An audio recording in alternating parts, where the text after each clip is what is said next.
TVT au cœur de l'information.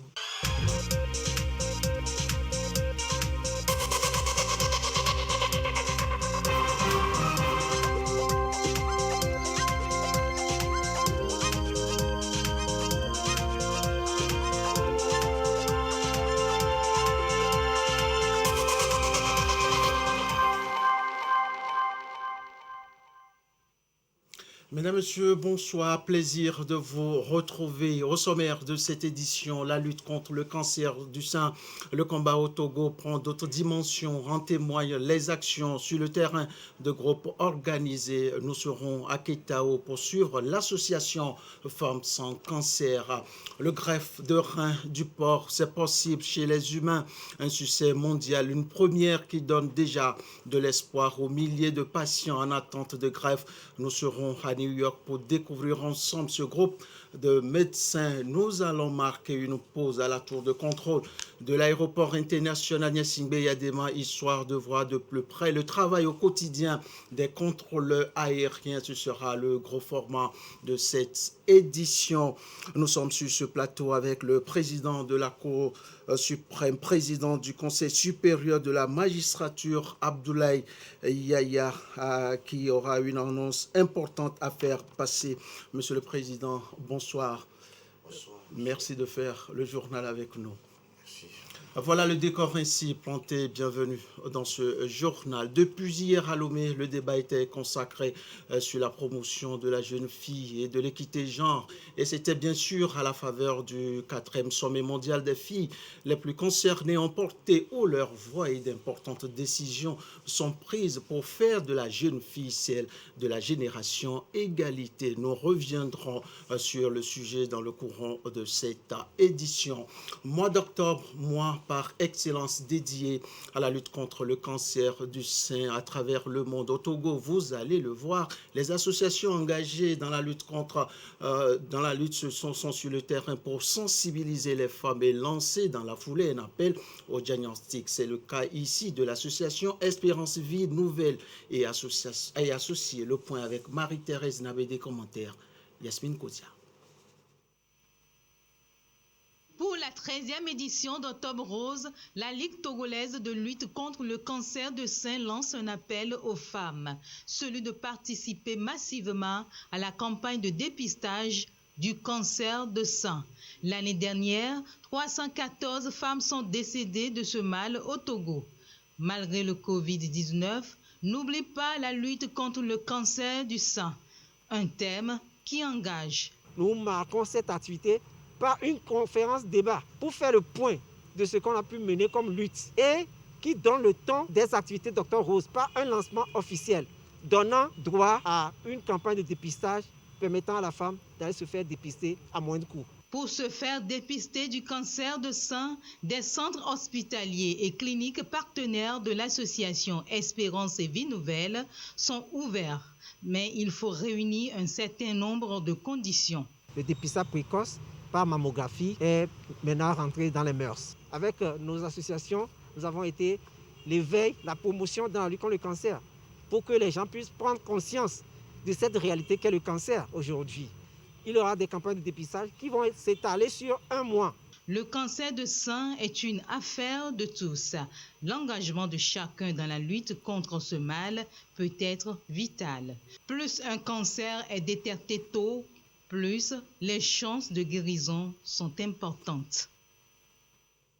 Le cancer du sein touche aussi et surtout les femmes des zones les plus reculées. Elles ont alors besoin d'informations pour prendre conscience et mener le bon combat. À Ketao, dans la Biennale, l'association Femmes sans cancer a posé sa valise pour une vaste campagne de sensibilisation de lutte contre le mal qui ronge la femme togolaise. Le point de la campagne de sensibilisation avec Nestor Mouzou.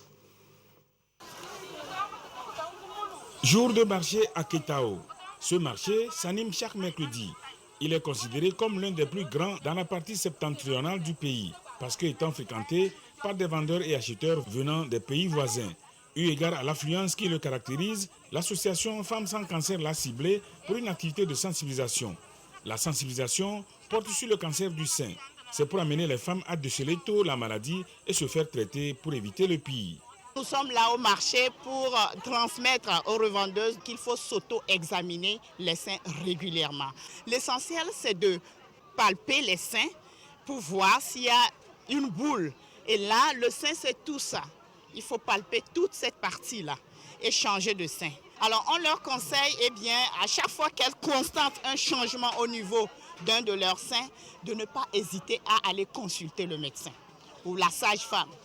L'objectif de la sensibilisation est aussi de briser le mythe et les préjugés qui tournent autour de l'ablation du sein lorsque les circonstances l'exigent. Beaucoup pensent que quand on te coupe le sein, tu vas mourir.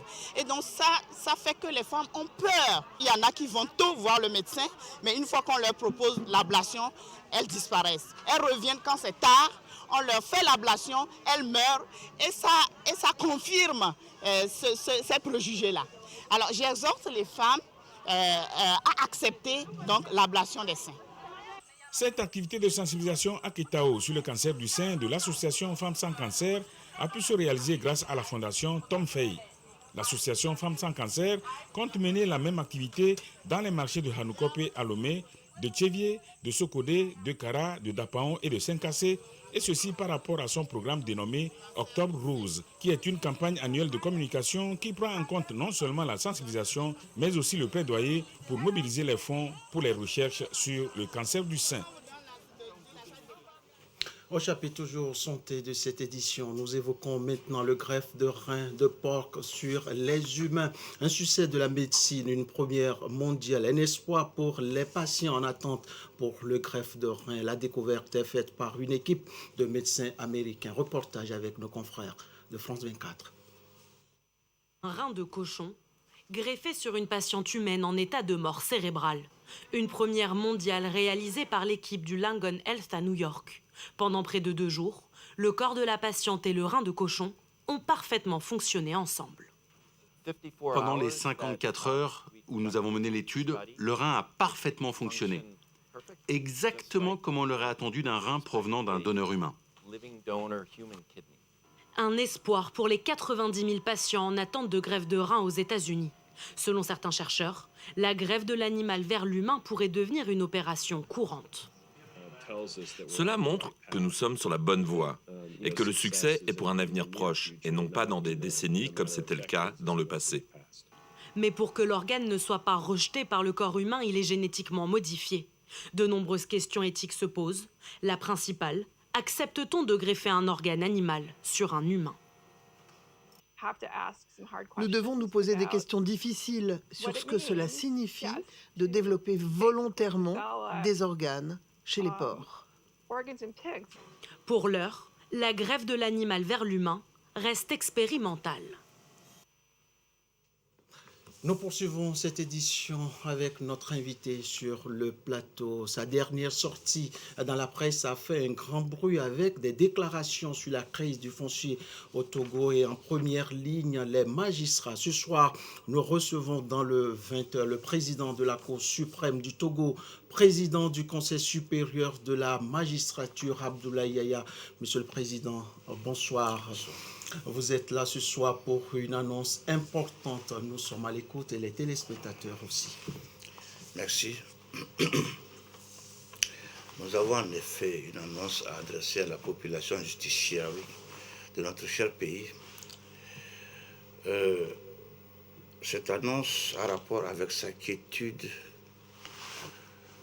son calme et son bénéfice dans l'exercice de la justice. Exercé par les juges, exercé par nous. Mais avant le rendu de cette annonce, nous voulons avancer quelques précisions afin d'éviter tout amalgame, confusion ou malentendu. Nous ne voulons pas interférer dans l'action générale ou les activités de nos autorités gouvernementales qui constituent l'exécutif, dont nous n'avons ni les prérogatives ni les capacités. De notre côté, nous n'avons pas aussi la prétention de reprendre ou de refaire les lois en lieu et place de nos honorables députés de la représentation nationale. dont nous n'avons ni les attributions, encore moins la vocation. Le pouvoir judiciaire ou l'autorité judiciaire que nous représentons est en bonne et saine intelligence avec ces deux premiers pouvoirs de notre République. Notre rôle dorénavant, il faut le rappeler, est de faire en sorte que la loi dans son application par les juges reste impersonnelle, c'est-à-dire une loi pour tous, accessible, gratuite, pas une justice, quand tire cette loi, une justice qui soit inféodée à n'importe quel présenteur, ni inféodée à quiconque. C'est-à-dire, nous voulons une justice protectrice de la victime et véritablement un épouvantail du délinquant. Il faut que la confusion, qu'on ne fasse pas une confusion sur le rôle de la justice et l'exercice de la justice de la loi par le magistrat togolais. En d'autres termes, notre justice ne doit plus faire peur qu'aux délinquants uniquement. Pas celui qui peut s'en prévaloir pour consolider, préserver ses droits, ou alors pour qu'on répare le préjudice, le mal qu'on lui a fait ou qu'il a subi. Notre justice doit rassurer dorénavant le vulnérable et soulager l'éprouvé. Le règne de l'argent, nous allons répéter ça encore, le règne de la forfaiture, le règne de l'abus de pouvoir ou d'autorité, de l'autorité, doivent prendre fin. Et pour commencer, voici, dans une matière très sensible, aujourd'hui, l'annonce que nous proposons aux justiciables. Au terme des dispositions des articles 682 et suivants de la loi numéro 2018-005 du 14 juin 2018, portant code foncier et domanial, l'exécution des décisions de justice, arrêt de la Cour suprême, de la Chambre d'annulation, des cours d'appel et jugements des tribunaux, en matière foncière devenus définitifs et ordonnant l'expulsion forcée ou démolition d'une ou plusieurs habitations, est désormais soumise à des prescriptions strictes. Voici les termes de la loi que nous venons de citer. Mais face aux dérives dans l'exécution des décisions de justice en matière foncière par certains acteurs de justice, en l'occurrence, entre autres, les huissiers de justice, sur décision des juges, assistés de la force publique ou par des individus peu recommandables, appelés communément les gros bras, et qui créent des désarrois au sein des populations. Pour ce fait, j'en appelle au respect scrupuleux des dispositions pertinentes de la loi ci-dessus évoquée, notamment en ses articles 695 à 701. En conséquence, pour compter de cette annonce, toute expulsion forcée massive, toute démolition d'immeubles, quelle que soit leur envergure, et tout déguerpissement massif de population ordonnés par décision de justice sont suspendus jusqu'à nouvel ordre. Et ce, dans les deux ressorts de cour d'appel du Togo, c'est-à-dire, en termes clairs, sur toute l'étendue du territoire, couverte par nos juridictions. J'engage à cet effet les départements ministériels en charge des auxiliaires de justice, les officiers de police et de gendarmes, et les officiers de police et les gendarmes judiciaires et autres agents à suspendre jusqu'à nouvel ordre toujours toute assistance requise afférente aux suspensions ci-dessus visées. Désormais, tout individu ou groupe d'individus surpris en train d'entraver ou constituant entrave aux suspensions ci-dessus seront poursuivis pour vandalisme, destruction volontaire et autres. Les responsables des structures étatiques impliquées dans la gestion du foncier sont appelés, chacun à ce qui le concerne, à œuvrer pour la cohésion et le vivre ensemble des populations togolaises. Je vous remercie. Merci, Monsieur le Président, pour cette annonce très importante. Dites-nous quelle serait la suite à donner. C'est très simple. Si vous le voulez, sur votre invitation, nous reviendrons ultérieurement pour vous présenter le service après-vente. Volontiers. Merci. Merci, Monsieur le Président. Merci, Monsieur le Président. Je rappelle que nous étions avec le président de la Cour suprême du Togo, président du Conseil supérieur de la magistrature, Abdoulaye Yaya, qui nous livre un message lié au foncier et la responsabilité des magistrats. La suite de votre édition avec la formation des journalistes sur les fondamentaux du métier à mettre en application pour éviter les conflits. Une session tenue à Dapaon et qui a regroupé les journalistes de la région. Le point avec Gérald Agoutou. Dans l'exercice de leur métier de journaliste, les professionnels de médias sont appelés à fournir à la population des informations non seulement vérifiées, mais également qui concourent au renforcement du vivre ensemble. Ce rôle devient de plus en plus prépondérant et délicat dans un environnement médiatique marqué par l'influence des réseaux sociaux. Les jeunes, et en particulier les jeunes journalistes, sont les personnes les plus actives dans la lecture quotidienne des réseaux sociaux. Le Togo est un pays de paix mondialement connu. Et il faut à tout prix préserver cette paix. Et renforcer les capacités des journalistes en matière de la prévention de la paix. En vue de faire de ces professionnels des médias des artisans de paix et de cohésion sociale dans la région des Savanes, cette session de renforcement des capacités est ouverte ici à Dapaon. À la manette pédagogique, Sophie Ekoué, précédemment journaliste à RFI, aujourd'hui formatrice au sein de la coordination pédagogique à CFI dans le G3 Sahel, Burkina Faso, Mali et Niger. Il faut que le journaliste soit un modèle de la société, celui par qui passent les informations les plus filtrées, les informations les plus crédibles, puisque c'est lui qui, en principe, est le porte-parole de la société en matière d'information et de communication. Ces participants portent à 45 l'effectif total ciblé dans les régions maritimes, centrales et savanes, fruit de la bonne collaboration entre le gouvernement togolais et le système des Nations Unies à travers l'UNICEF, l'UNFPA et le PNUD. La suite de votre édition, le Premier ministre, Mme Victoire Tomega Dogbe, en séjour à Libreville au Gabon pour une visite de travail, a été reçu dans la matinée de jeudi par le président de la République gabonaise, Ali Bongo Ondimba. Au menu de l'entretien, la diplomatie active entre Lomé et Libreville, le leadership des présidents Faure Gnassingbé et Ali Bongo, sans oublier l'audace dans la transformation économique des deux pays frères et amis ces dernières années. Le point avec Adolphe Baka.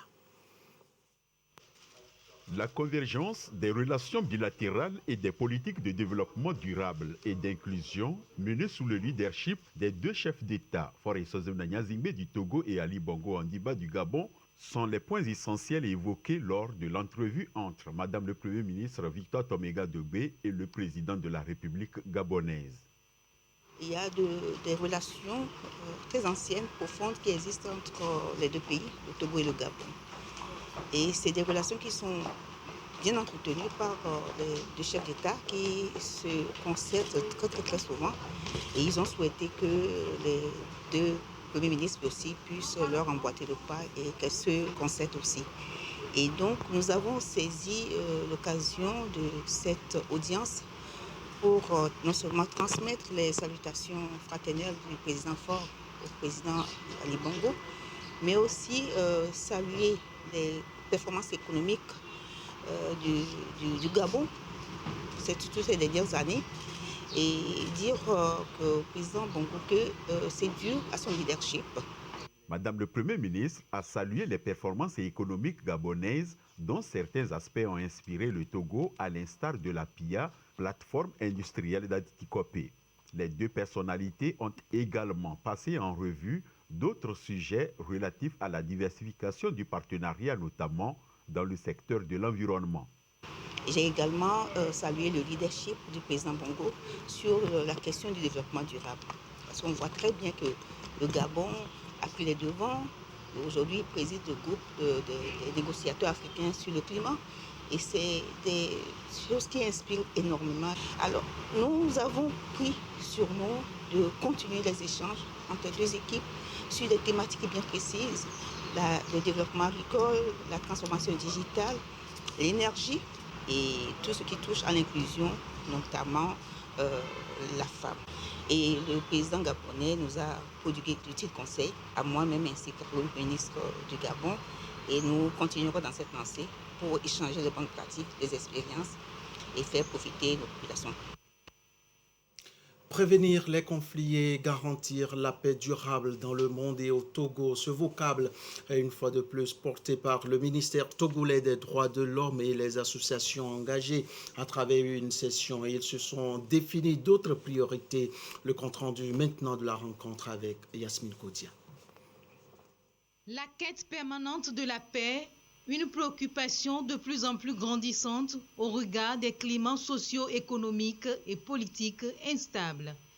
Elle se trouve être prioritaire en cette période de Covid-19.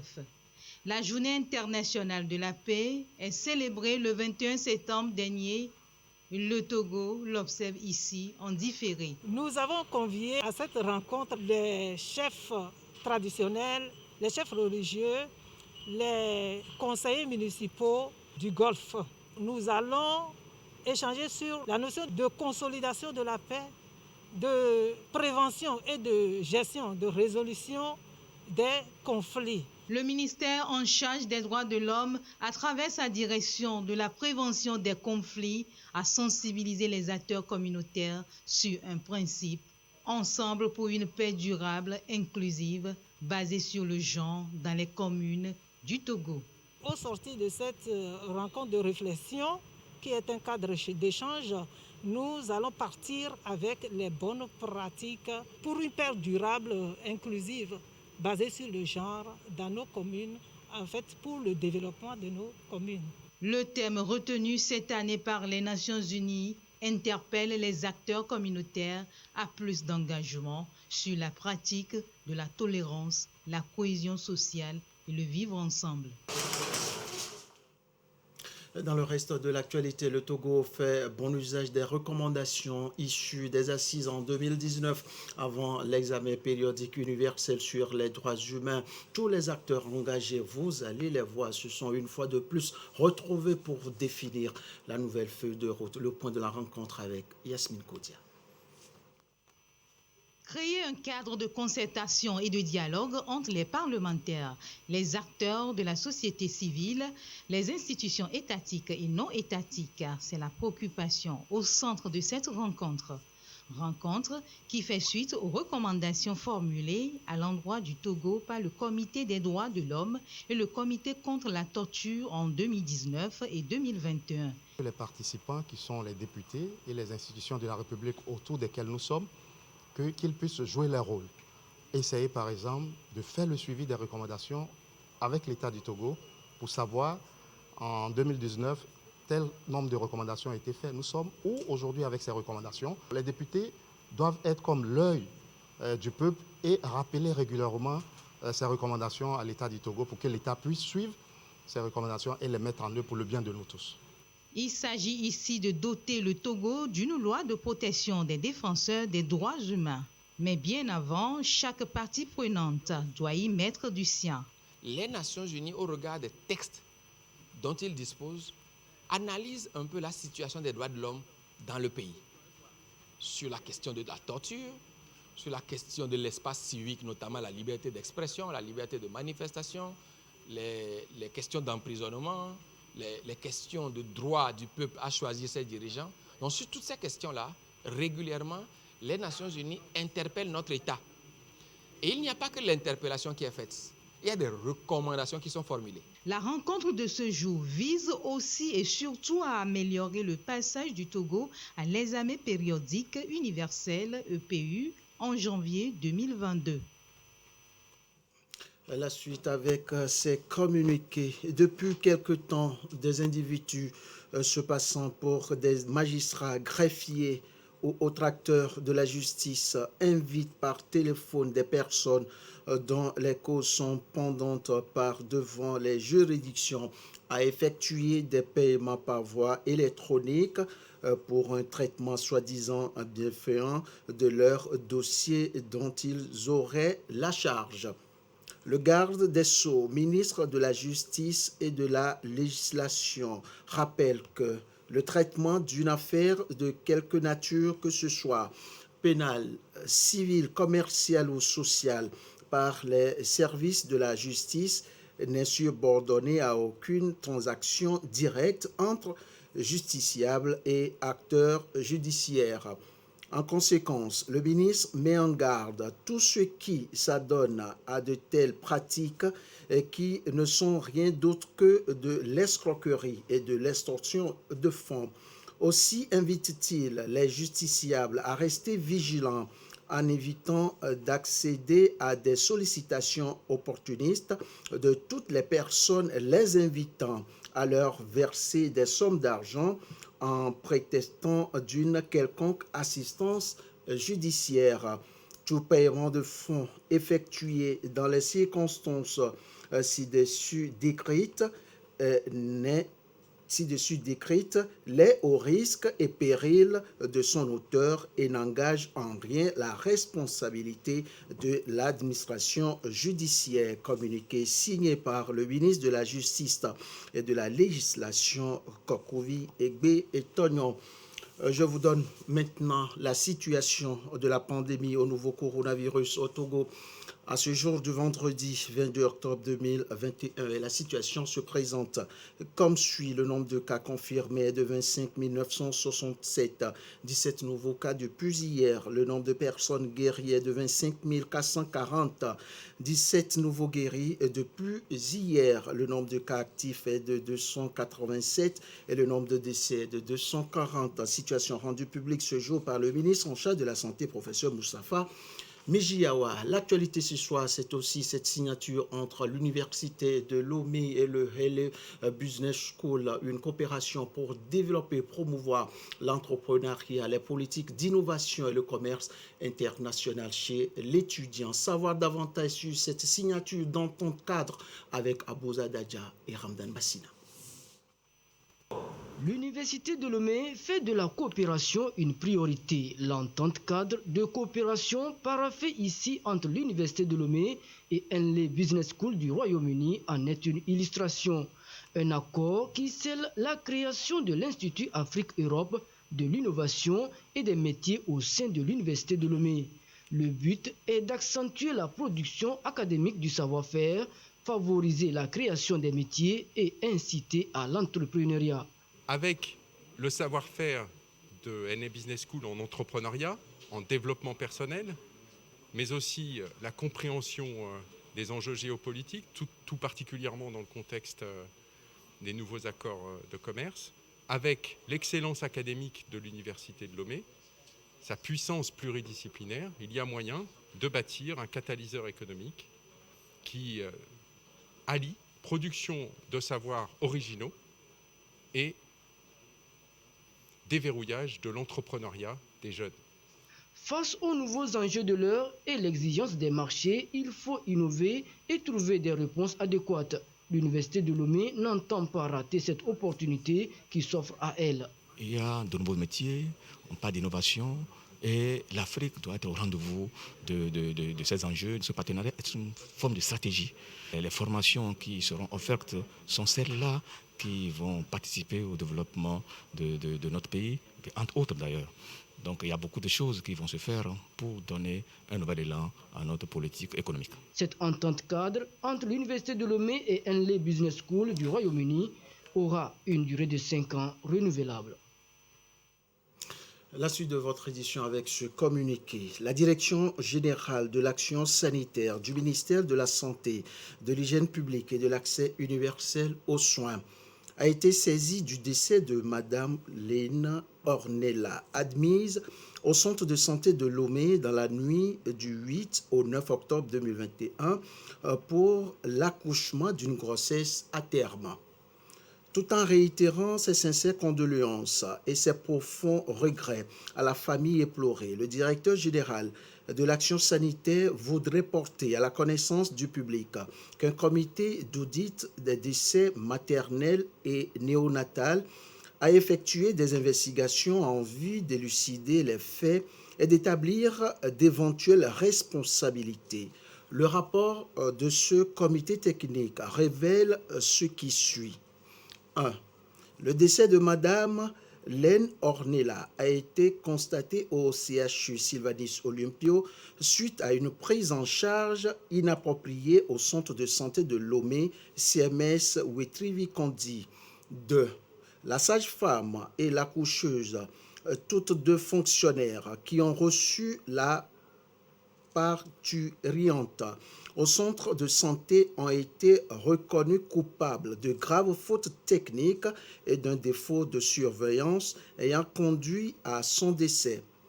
2 agents de la morgue du CHU Sylvanus Olympio, contractuels du dit établissement, chargés de l'extradition du fœtus, ont procédé à un racket auprès des parents de la défunte.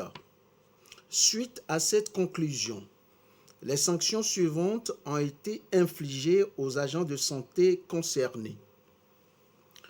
En attendant qu'un conseil de discipline se réunisse, une mesure conservatoire de mise à pied de 15 jours couplée à un déplacement d'office a été prise avec effet immédiat à l'encontre de la sage-femme et de l'accoucheuse. Le ministre de la Santé, de l'Hygiène publique et de l'accès universel aux soins a saisi le ministre de la Fonction publique, du Travail et du Dialogue social pour la poursuite de la procédure disciplinaire conformément au statut général de la fonction publique. D'ores et déjà, les 2 agents de la morgue du CHU Sylvanus Olympio du dit établissement responsable de racket ont écopé chacun d'une exclusion temporaire de 3 mois et d'un retard d'avance de 2 échelons. En outre, obligation leur a été faite de restituer la somme indûment perçue. Ces sanctions ont pu être d'emblée prises par le directeur du CHU Sylvanus Olympio en raison du statut contractuel de ces agents. Le directeur général de l'action sanitaire rappelle au personnel de santé le strict respect des règles d'éthique et de déontologie dans l'exercice de leurs fonctions. Communiqué signé par le directeur général de l'action sanitaire, Dr Essor Thomas Belewi. Ainsi s'achève cette édition. Merci pour votre fidélité à votre chaîne à l'heure de l'information. On se dit à très vite pour toujours vous servir avec le même plaisir et la même envie.